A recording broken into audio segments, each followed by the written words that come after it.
be reading Chapter 1 of Here in the Real World by Sarah Pennypacker. Chapter 1. Ware patted the 2 bricks stacked beside him on the pool deck, scored on the morning's ramble. Tomorrow he'd bash them into chips to build the ramparts of his castle. But tonight he had another use for them. He swirled his legs through the water, turquoise in the twilight, and at exactly 7:56 he snapped on his goggles and adjusted them snug.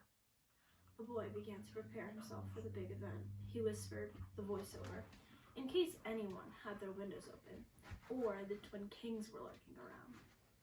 The twin kings weren't twins, just 2 old men who dressed alike in plaid shorts and bucket hats. They weren't kings either, but they paraded around Sunset Palms Retirement Village like royal tyrants, making life miserable for anyone they encountered. Ware had studied the Middle Ages in school. Back then, kings could be kind and wise, kings could be cruel and crazy. Luck of the draw. Surf or night, you lived with it. The first time the twin kings had come across Ware, he'd been cheek down in the grass, watching a line of ants patiently climb up, over, and then down a rock, thinking about how much harder human life would be if people didn't know they could just go around some obstacles. Spaceman, they dubbed him, claiming they'd had to yell at him 3 times before he'd even lifted his head.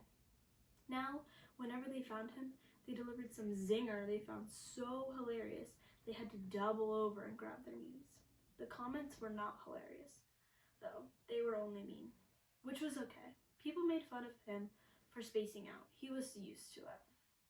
No, the mortifying thing was when Big Deal came out and sent the king slinking away with a single glare.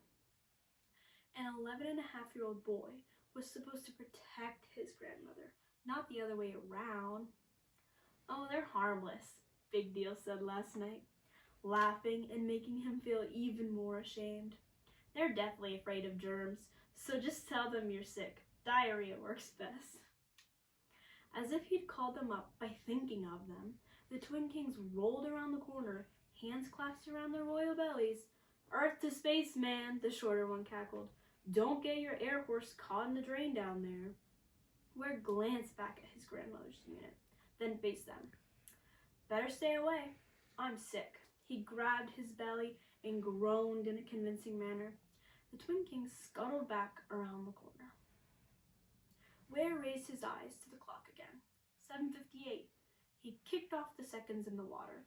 At 7:59, he picked up the bricks, then he slowly filled his lungs with the sun's grainy air, hot and sweet, as if someone was frying coconuts nearby, and slipped into the deep end. The bricks seemed to double in weight, sinking him softly to the bottom. He'd never been on the bottom before, thanks to a certain amount of padding that functioned as an internal flotation device. Baby fat, his mother called it. It'll turn into muscle. Witnessing his bathing-suited self in his grandmother's mirror every day, he realized his mother had omitted a crucial detail. How would it turn into muscle? Probably exercise was involved, but maybe tomorrow. Ware located the 4 huge date palms, each one anchoring the corner of the pool. Their chunky trunks staggered in the ripples like live gargoyles. At 8, the twinkle lights winding up those trunks were set to come on. Tonight, he would see it from the bottom of the pool. Okay, the big event was not exactly a dazzling spectacle, but he discovered that everything looked more interesting through water. Mysteriously distorted, but somehow clear too. He could hold his breath for over a minute, so he'd have plenty of time to appreciate the effect. 5 seconds later, though, a surprise. The palm fronds began to flash red. Ware understood right away. Ambulance. 3 times already in the weeks he'd been at Sunset Palms. He'd been awakened by strobing red lights. No shock in a retirement place. He knew the drill. The ambulance cut the siren at the entrance, no sense causing any extra heart attacks. It parked between the buildings, and then a crew ran around the poolside where the doors to the unit were sliders, easy to roll the stretchers in, haul the people out. Don't be afraid, he telegraphed to whoever lay on the stretcher. the way he had the other times. Scared people seemed like raw eggs to him, wobbling around without their shells. It hurt just to think about people being scared. While he watched the date palms pulse, he thought about being happy instead. How happiness could sneak up on you, like, for instance, when your parents send you away for the summer to your grandmother's place, with which you know you'll hate, but it turns out you love it there because for the first time in your life, you have long hours free and alone. Well, except for maybe two old men so harmless they're afraid of germs. And egret, as white and smooth as though carved from soap, glided through the purple sky in a movie, a single flying bird that would let you know what the main character was starting out on a journey. Ware wished, the way he always did when he saw something wonderful, that he could share things like this. You see that? Wow. But he didn't really know anyone besides his grandmother here, and she hadn't been feeling well today, had barely stepped out of.